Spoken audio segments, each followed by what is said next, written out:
లక్ష్యమును జీవమును ఆధారము నీ వాక్యము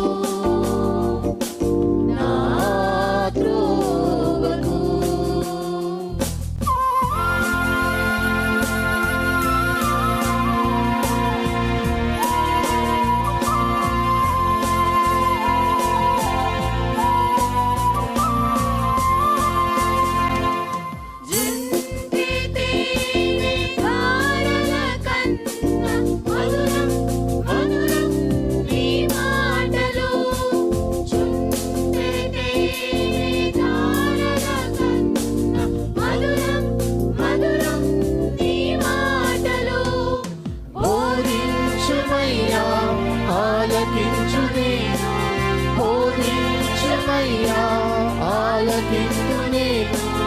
అనుసరింతునయ్యా ఆత్మశక్తితో, అనుసరింతునయ్యా.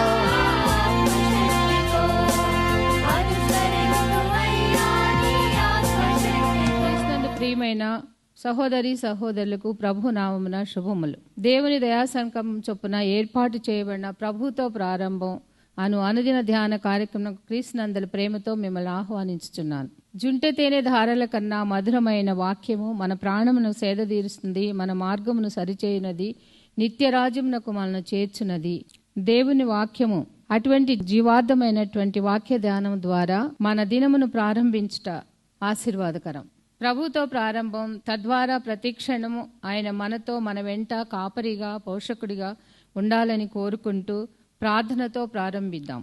ఆయన ఆశీస్సులు ఆశీర్వాదములు సదా మనకు తోడైండునుగాక.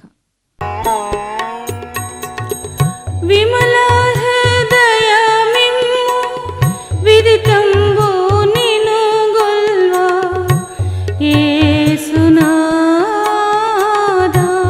నీదు విమల రక్తము చేత విషదము ఎదనిమ్ము విశ్వనాథా. విమల హృదయమిమ్ము విదితంబు నిను గొల్వా యేసునాథా, నీదు విమల రక్తము చేత విషదము ఎదనిమ్ము విశ్వనాథా.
క్రీస్తునందు ప్రియమైన దేవుని సంగమా, మరొక నూతన దినమును దేవుడు మనకు అనుగ్రహించాడు.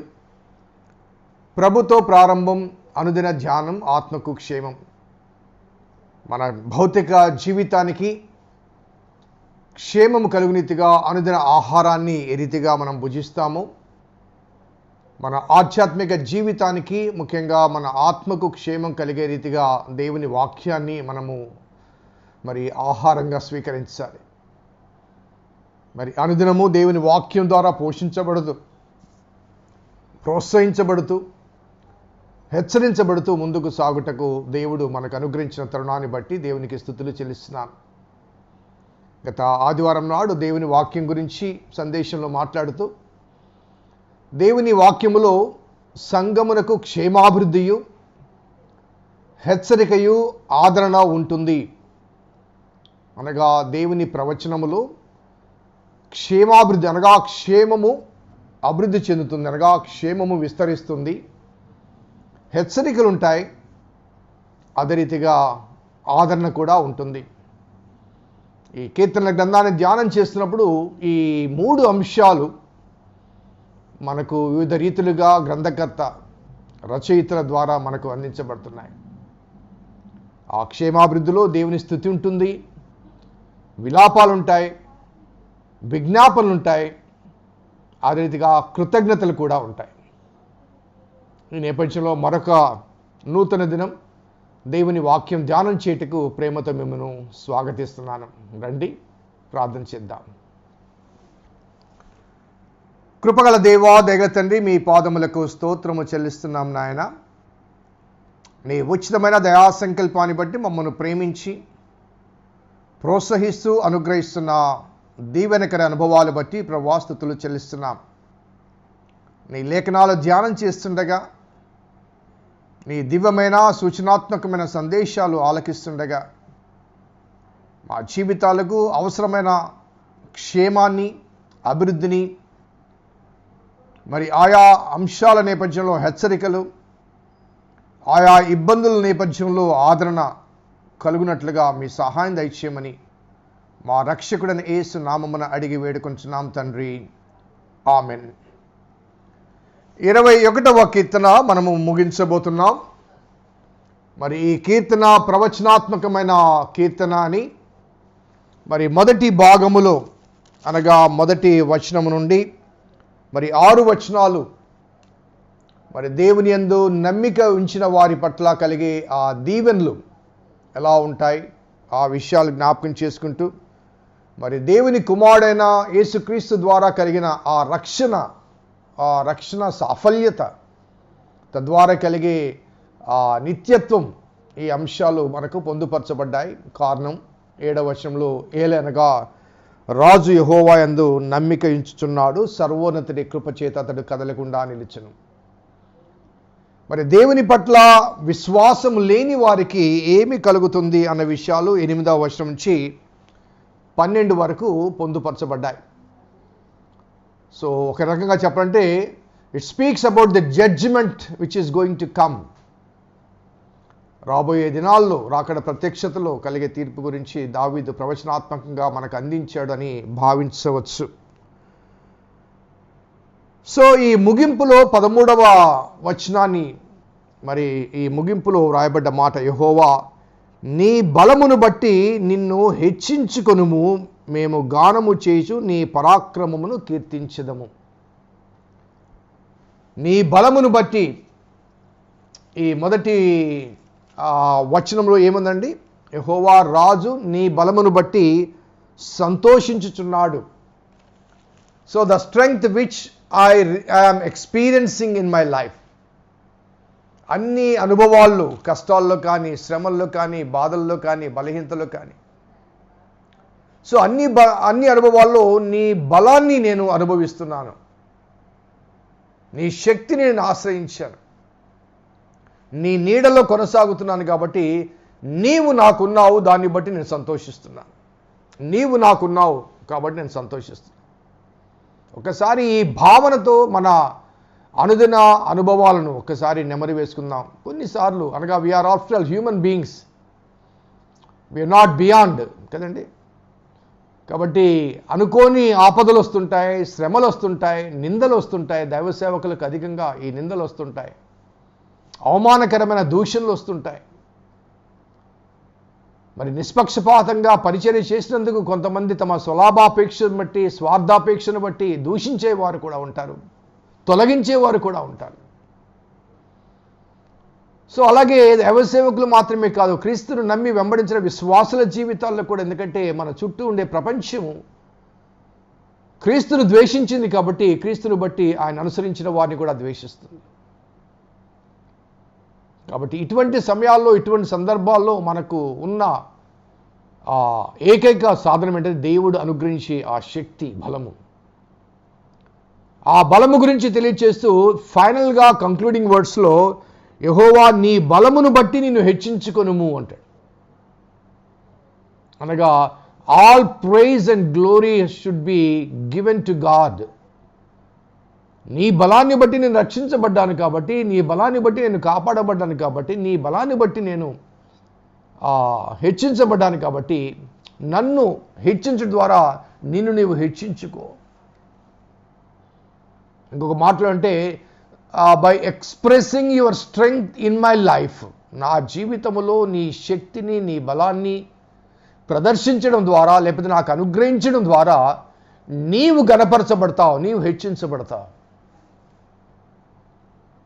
నేను చాలాసార్లు ఈ మధ్యకాలంలో చెప్పాను, లాజర్ను సమాధిలో లేపే చనిపోయే సందర్భంలో కానీ, పుట్టుగుడ్డువాడి విషయంలో కానీ,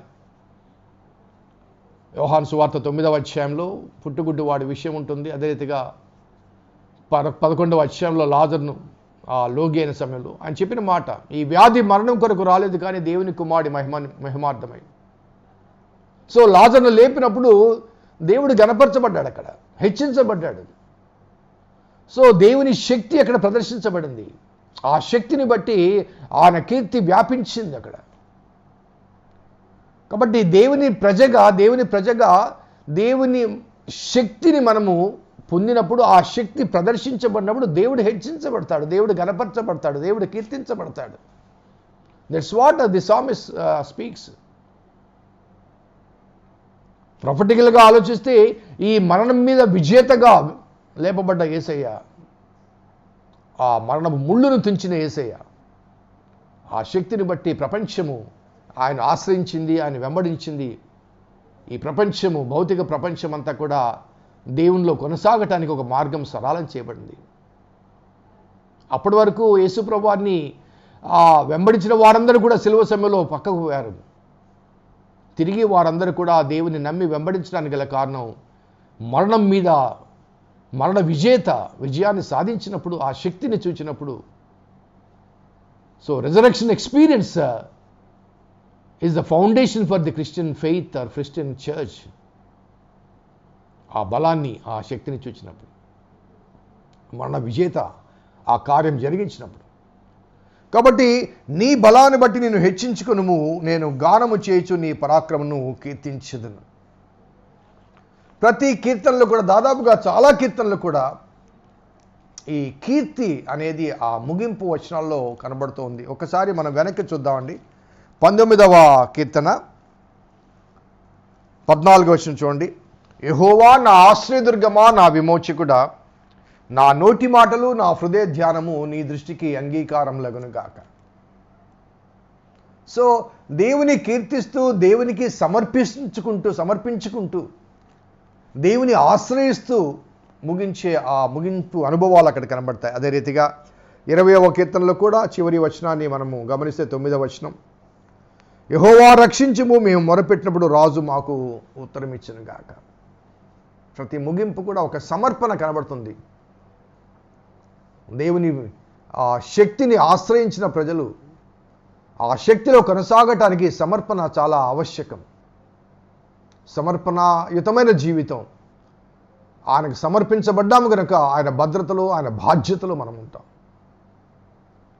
సో దేవుని ప్రజలుగా ఆ నామాన్ని ధరించిన నామకార్థ క్రైస్తవ్యములు కాకుండా, ఆ నామాన్ని భరించిన వారముగా ఉంటే, మరలా చెప్తాను, నామాన్ని ధరించిన నామకార్థ క్రైస్తవులుగా కాకుండా ఆ నామము కొరకు శ్రమలు భరించిన విశ్వాస పూరితమైన అనుభవాలు నీలో నాలో ఉంటే, ఆ శ్రమల్లోంచి విడిపించిన దేవుడు, ఆ విడుదల ద్వారా తన శక్తి సామర్థ్యాలు ప్రదర్శించినప్పుడు ఆయన యొక్క శక్తి సామర్థ్యాలు, ఆయన బలము ప్రదర్శించబట్టకు నా జీవితమే ఒక సాక్ష్యముగా సాదృశ్యంగా నిలిచినప్పుడు, నా ద్వారా దేవుని శక్తి బయట ప్రపంచానికి ప్రదర్శించబడినప్పుడు, ప్రకటించబడినప్పుడు అంతకు మించిన ధన్యత ఈ జీవికి ఉందా?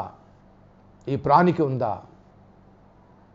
ఈ లోకంలో ఏమి సాధించినప్పటికీ కూడా నా నాథుడు, నా ప్రభువు, నా రక్షకుడు, నా విమోచకుడు, నా జననానికి కారణం, నా మూలము, నాకు మూలమైన దేవుడు, నా జీవితానికి కారణమైన దేవుడు, ఇహమందు పరమందు కూడా నాకు ఆశ్రయదుర్గమైన దేవుడు, ఆ పరలోక స్వాస్థ్యాన్ని నాకు అనుగ్రహించే దేవుడు ఈ మట్టి ద్వారా గణపరచబడుతున్నాడంటే అంతకు మించిన ధన్యత మరొకటి ఉందా? సో నా బలహీనతలో తన బలాన్ని నాకు అనుగ్రహించి, చాలా ఆసక్తి కలిగిస్తుంది. నా బలహీనతలు అనగా ఈ బలహీనమైన ఘటం ఇది, ఈ బలహీనతలో తన బలాన్ని నాకు అనుగ్రహించి ఆ బలాన్ని నా ద్వారా ప్రపంచానికి పరిచయం చేయడానికి దేవుడు ఈ మట్టిని వాడుకున్నాడండి.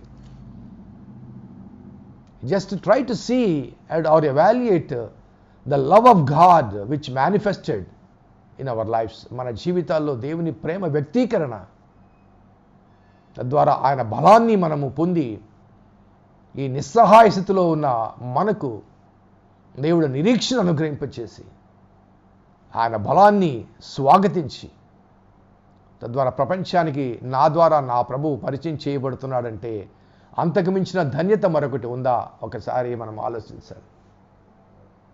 కాబట్టి ఈ భక్తుడనే మాట, ప్రభువా యెహోవా నీ బలమును బట్టి నిన్ను హెచ్చించుకునుము, మేము గానము చేయుచు నీ పరాక్రమును కీర్తించెదము. So there is nothing else. So నన్ను నేను కీర్తించుకోవడానికి ప్రారంభిస్తే ఆ కీర్తి శాశ్వత కాలమైనది కాదండి. నన్ను నేను నా ఘనతను బట్టి కానీ, నా బలాన్ని బట్టి కానీ, లేకపోతే నా శక్తి సామర్థ్యాలు బట్టి కానీ, లేకపోతే నాకున్న ఆస్తి ఐశ్వర్యాలు బట్టి కానీ, నా కుటుంబాన్ని బట్టి కానీ, కులాన్ని బట్టి కానీ ఏది శాశ్వతం కాదు. ఒకనాడు నాకు బలం ఉండింది, ఈనాడు బలము లేదు. ఒకనాడు ఎంత శక్తిని, ఎంత బలమైన వాటినైనా మోయగలిగేవాడిని, ఈనాడు మోయలేకపోతున్నాను. సో బలము శాశ్వతం కాదు, నా బలము శాశ్వతం కాదు. అలాగే నా జ్ఞానం కూడా శాశ్వతం కాదు. ఒకనాడు మంచి జ్ఞాపశక్తి ఉండింది, ఈనాడు జ్ఞాపశక్తి కనుమరుగవుతుంది వయసురీత్యా. ఒకనాడు మంచిగా పెద్ద పెద్ద కీర్తి ప్రతిష్టలు ఉన్నాయి, వయసురీత్యా నన్ను నేను కొంత పరిమితం చేసుకోవాల్సి వస్తుంది. అలాగే తరిగిపోయే ఆయుష్యం అంది. కానీ ఆయనలో ఒదిగి ఉంటే, ఆయన బలాన్ని ఆశ్రయిస్తే, కీర్తనకాడు అంటాడు కండి, పక్షిరాజు యవనం వలి నీ యవనము క్రొత్తదగుచున్నట్లు మేలుతో నీ హృదయమును తృప్తిపరుచున్నాడు. So he strength will renew our spirit like a eagle. ఆ ఈగల్ ఎగ్జాంపుల్ గతంలో నేను చెప్పాను, సమయం లేదు కాబట్టి మరలా నేను చెప్పదలుచుకోలేదు. So he will renew our strength like an eagle. So రెండంతల జీవితాన్ని తిరిగి పొందే ఆ శక్తి ఇహమందు మాత్రమే కాదు, పరమందు కూడా ఆ శక్తిని పొందగలిగిన ఆ అనుభవాన్ని దేవుడు మనకు అనుగ్రహిస్తాడు. కాబట్టి నా జీవితంలో దేవుని స్తుతించడం తప్ప మరొక అంశం మరొకటి లేదు. దేవుని స్తుతించడం తప్ప, దేవుని గణపరచడం తప్ప.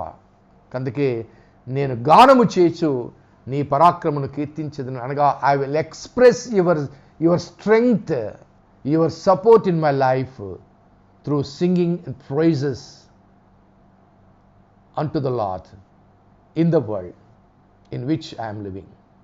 నేను జీవించే ప్రపంచంలో ఆ ప్రపంచానికి నీ కీర్తిని గానం చేస్తూ, నీ ద్వారా పొందిన శక్తిని గురించిన ఆ కీర్తిని లేకపోతే ఆ వర్ణనను ప్రపంచానికి తెలియచేస్తాను. What a wonderful concluding word from the pen of David. చాలా చక్కని భాష వాడుతున్నాడు.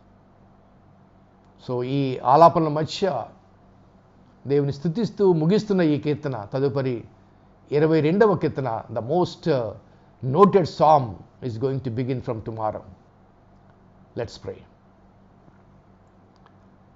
కృపగల దేవా, దయగల తండ్రి, మీ పాదములకు స్తోత్రము చెల్లిస్తున్నాం నాయన. నీ ఉచితమైన దయా సంకల్పాన్ని బట్టి మమ్మల్ని ప్రేమించి ప్రోత్సహిస్తూ అనుగ్రహిస్తున్న ఈ దీవెనకర అనుభవాలు బట్టి ప్రభా స్తుతులు చెల్లిస్తూ నీ వాక్యానుసారమైన జీవితాన్ని మాకు అనుగ్రహించి ఆ వాక్యములో మేము వర్ధిల్లుటకు కొనసాగుటకు మీరు మాకు అనుగ్రహిస్తున్న చేయుతను బట్టి స్తుతులు చెల్లిస్తూ నీ లేఖనాలు మేము ధ్యానం చేస్తుండగా మాకు అనుగ్రహిస్తున్న ఆధ్యాత్మిక శక్తిని బట్టి స్తుతులు చెల్లిస్తూ ఆ శక్తిని ప్రదర్శించుటకు ఈ మట్టిని వాడుకున్నందుకు స్తుతులు చెల్లిస్తూ సమస్త ఘనత మహిమా ప్రభావాలు మీకే ఆరోపిస్తూ మా రక్షకుడు మా విమోచకుడు సజీవుడైన యేసు నామమున అడిగి వేడుకొంచున్నాం తండ్రి, ఆమెన్. తండ్రి కుమార పరిశుద్ధాత్మ త్రియేక దేవుని దీవెన వాక్యాభిలాషులకు వారి వ్యక్తిగత జీవితానికి ఆత్మీయ ఎదుగుదలకు సదా తోడైండును గాక.